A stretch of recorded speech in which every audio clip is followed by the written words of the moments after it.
Anybody have anything to work on today? Bid, proposal, solicitation, question? Let's go ahead and get started.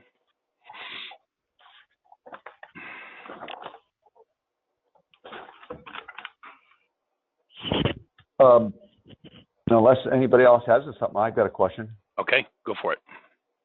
John, I was on the phone yesterday, and you mentioned that, and it's probably be good for other people to hear too.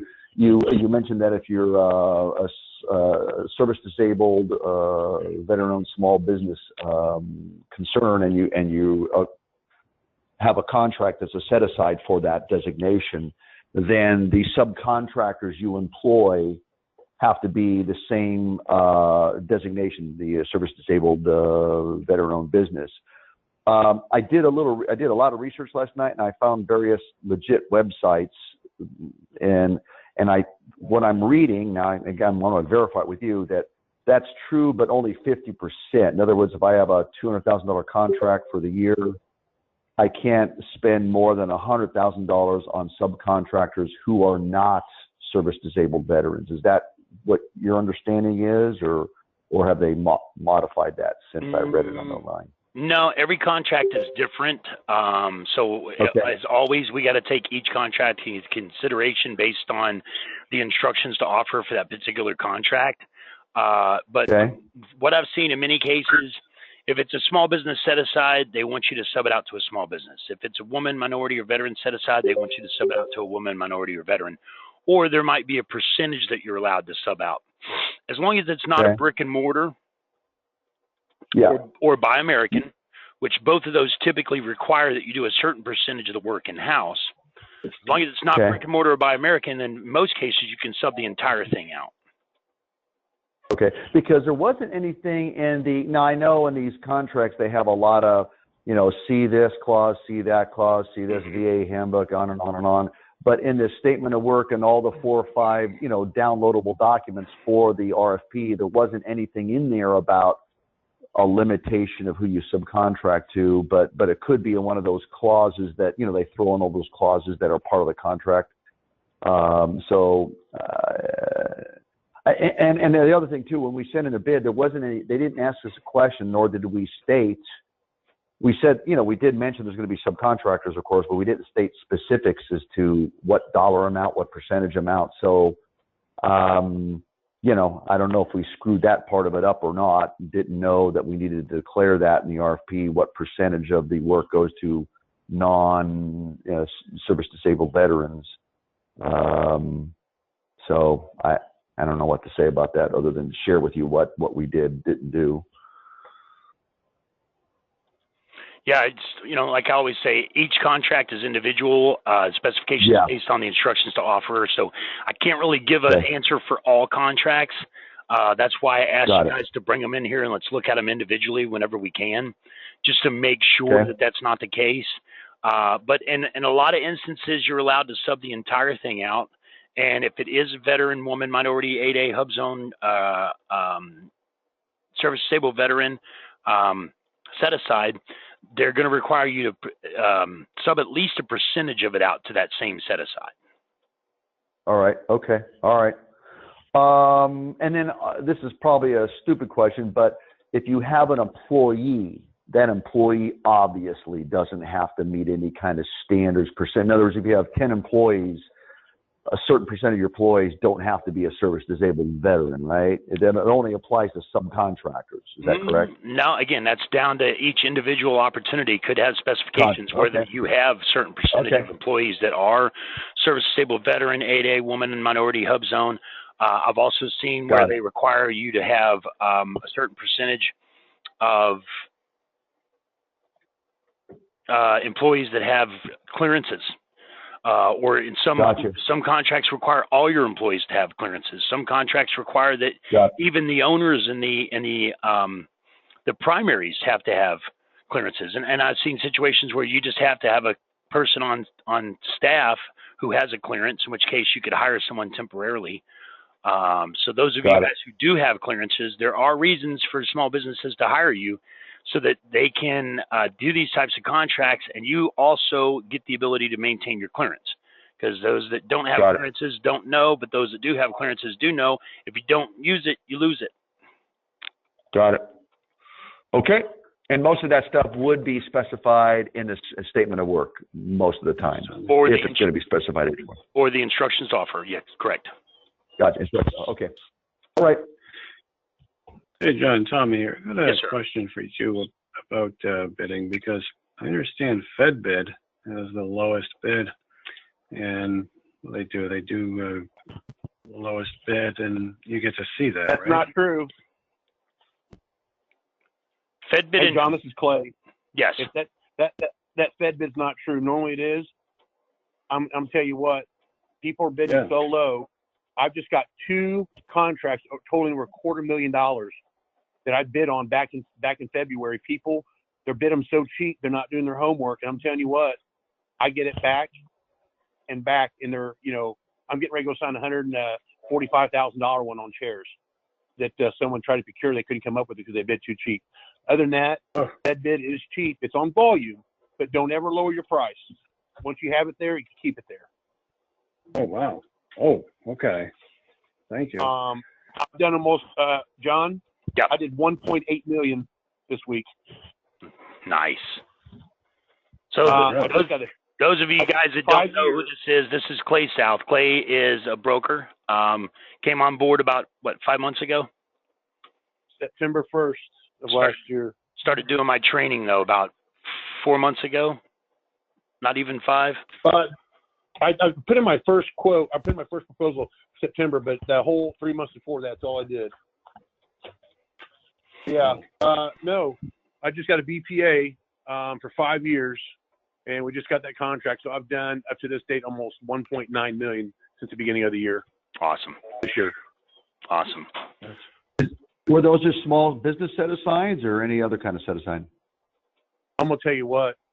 I lost a contract, another 5-year BPA this year because of my past performance. I went up against United Rentals. I go up against all the big boys. I'm not afraid of these assholes because I was actually lower. They didn't pick me because I didn't have past performance on this much equipment. It was a lot of equipment. But the biggest contracts I'm winning are open market, no set-asides. Hands down. Wow. Good job, brother. Yeah. Is that what you wanted? You sent me an email. You want me to call in or something? Is that what it was? Yeah, and you guys know, even though it's not set aside for a veteran or minority or woman or 8 air hubs, and it still benefits them to hire you if you carry those, because they can still write them off. Mm-hmm. So, Clayton, you said you're a broker? Right. Oh, well, okay. That is right there. I got confirmation. Fuck yes. Yeah, I'm a broker, just like you guys. Yeah. Right. Wow. But listen, do you realize how many contracts I've lost over $1 million? About a month and a half ago, I lost $2.5 million in contracts by a total of $7,000. There was another one you lost that was less than $8,000 and it was over $1 million. Yeah, I lost another one. It was 1.1 million by 60,000. And guys, he's talking about. He's not talking about a 2% markup either.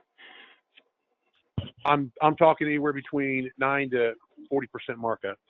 So if he would have just been 1 or 2 points sharper, he probably would have won it. But he's learning these. He's learning those little fine details.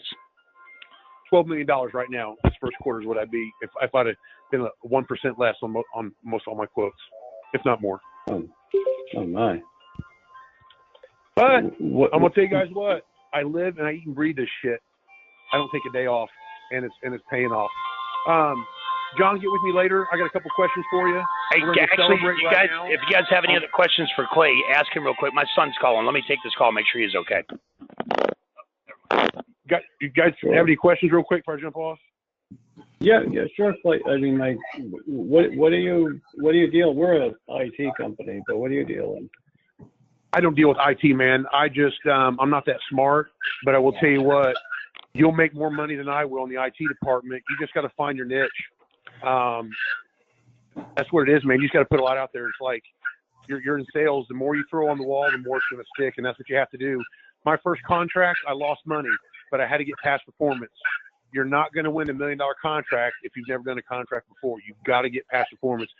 Take a contract, buy it. That means when I say buy it, that means don't make any money at it. You might lose some money, but you have to get past performance. If you don't, or go after a good size contract. Yeah, or go after low-hanging fruit stuff. Go after some stuff that you're not going to make much on you to get your past performance. Gotcha. Clay, what's your are you? Go ahead. Sorry. Hey, Clay. I just wondered. Hey, Clayton. Clay, you're a popular guy. Ladies first. What's your company? My company's name is U.S.A. Upstart. I'm a SDVOB. Oh, okay. Any of you guys want to have Clay sell your products too? Yeah, it's something we can discuss, getting him to sell your products in the beginning. Clay, this is Colette. I have a quick question for you. Regarding past performance, is it the reason why you started doing like small contract and vet-biz just to build up your past performance and then go for bigger contracts? Was that your strategy? You went for like small items that were micro purchases first, just to build up the past performance and then go for bigger one? Would that be the first of your strategy? Well, my strategy was this. I don't have a specific target market like the IT department. If that's your specific market, and you're well knowledgeable at it. That's all you need to bid on. You know, you got to stay in your realm. I'm in the construction industry, but they've got vet-biz, GOVKINEX, GovWON, vet-biz ops. They have 6 or 7 netcode. They have 6 or 7 places you can go look. You just have to you have to really do your research, your due diligent research, and you know, vet-biz. It's lowest price, but on the flip side, I've won 4 contracts after they said I've lost it because the person bid it too low. They couldn't do it. Yep. And I see that all the time. People get on the training and say, how in the world could they have won this at this price? They're going to lose money. It's because they underbid it or they didn't understand the purchase, and it's going to wind up being rebid or re-awarded. Okay. Or they're just trying to get their name out there. So, you know, either way, I made my profit margin on this last one was 31%. Because I didn't budge. 31%, 32 grand. On vet-biz, because when I just did one this morning and it's telling me that I'm lagging, so I'm assuming that some other have more competitive price than I have. So I was like, do I rebid? Do I change my pricing? But from what you said, just leave it that way and see what happens. Okay. My best advice to you is this: whatever your overhead is, and you know your lowest amount, you'll go for it. Put it like that. So if your lowest amount is 5%, which I'd never recommend, but let's say I can't go any lower than 10%. Set it 10% and let it go and be done with it. Never fall in love with the bid. Never fall in love with anything. Let it go. I'm serious, because there's a lot of paperwork involved. Don't fall in love with it. I get this monster one we just got. We were throwing numbers together because there was so much different. We had 18 different vendors for this. My guy works for me, bless his heart. I bet you he worked a week on this, and we were putting 40, 50, 60% markup on this. It was like, because some of the stuff you can't get, there's only 2 places you can get it, and you had to be shipped in. We didn't care. We put it in there. I said, I know I'm not getting it. And I just got the fucking contracts. I mean, this is like hitting a lottery ticket. A BPA, blanket purchase agreement, for 5 flipping years. That means at any given time, they will order this equipment as much as they want for the next 5 years, and they're not going to bid it out. They're going to keep coming to me, send me POs. This is the mother of all mothers. And John will tell you, EPAs and IDIQs are hitting the lottery. Yeah. But those ones that you got them off of FBO, or you actually contacted the procurement agent? Because usually they say only 30% of what's out there is on FBO. Everything else you have to actually go and straight to the procurement agent to really work and try to find out, the market yourself and see. They will give you stuff like that, not off of FBO. So that the one that you're talking about, you got it off of FBO. Well, FBO, they all have VPAs and IDIQs. Yeah. So don't discard it. If you can make money at it, do it, but set a limit. Hey, I won't go below X amount of percent, and then once you set it, walk away. Go to the next one. Wow, excellent. And one more question for you, Clay. That's the last one. What do you recommend as far as when you're brokering? And do you just, let's say I'm looking for a price for like a chair, for example, like you said earlier, to just go Google and then just look and pick the first 3 one that come up, or do I actually go? Do you recommend another route? Listen, this game is all about research. It's Okay. you don't go with one person. Like if you're gonna get your roof done, you don't go with one roofing contractor. You've got to get 2 or 3 different contractors or 2 or 3 vendors, beat them up on the price, get the lowest price, and just do it. The hardest part is getting them to respond, is getting the research done. Yeah. I mean, listen. I started out by myself in September. I hired my first employee, full-time employee, five weeks ago. I just hired my second part-time employee. Wow. He starts Monday. I hired my third full-time employee from a satellite office in Las Vegas, because now we're bidding on contracts to do role-playing for all the military all across the U.S. So, yeah, I'm on it. Good for you. Good for you. That's a success story. I'm sure John is very proud of that. It does work. The strategy, it does work. You just have to keep working, and something will stick. That's a testimony to it. I mean, I like that. Well, that's nice. Good story on a Friday. Makes me I've taken 7 days off since September 1st. I've worked every day but 7 days since September 1st. And my hard work thing. Wow. It's not easy. No, okay. right now. Oh, really? Anyway, thanks for your insight. John, listen, I appreciate it. We're going to go to the bar. We're going to celebrate. We're really excited. We got the contract with the BPA. We're killing it this week. We did 1.8 million this month alone. I'm excited. You have a great day. Call me later. You got it, brother. All righty. Have fun. Bless. I like that attitude. Klay flew out here. His first contract he won, he flew out and we went fishing. Wow. Good for you. Good for you. That's what it's all about, guys. It's all stuff that I tell you every day. Submit as many bids as possible. Don't take the no's personal. You're going to get a lot of no's. You're going to fail. Yeah. But don't be discouraged. Yeah, stay positive. Keep throwing stuff at the wall. Something's going to stick. And once you get one that sticks and you build that past performance, it'll get easier and easier, and it'll snowball. It is the past performance. I have to tell you, the past performance is killing me. It's just like, I'm like, oh, Lord. It's like, it's a never-ending battle. Everywhere you go, you get the past performance. And I just decided to just do micro purchases, just to get it, to build it up to some extent, and then go for. I mean, that's the, and then be flexible in terms of thinking out the box. Don't be just confined to just one area. Like you said, be willing to go out of your realm, your comfort zone, in terms of what you want to sell to the government. Yep. That's another thing that I learned. Good stuff. Thanks. No problem. Any other questions? Anybody else got a question, bid, solicitation, proposal, something to work on? John, this is Travis from RG. Okay. I just put a link to the solicitation that we're working on. All right. Let me pull it up.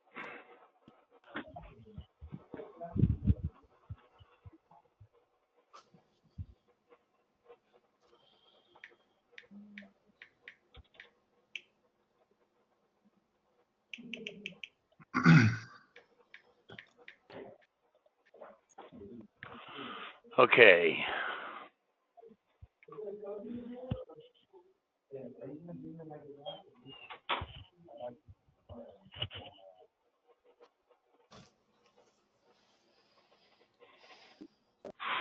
We reached out to a service-disabled veteran-owned small business, and they're willing to work with us on this project, but we wanted to check in with you first. We also contacted a guy that has lots of degrees and lots of stuff that is really good for this project. So we wanted to check with you and see how we can reach out to this purchasing agent and become competitive. Okay. As always, I suggest if you're going to go that route, you hire them as a subcontractor, so you still maintain control.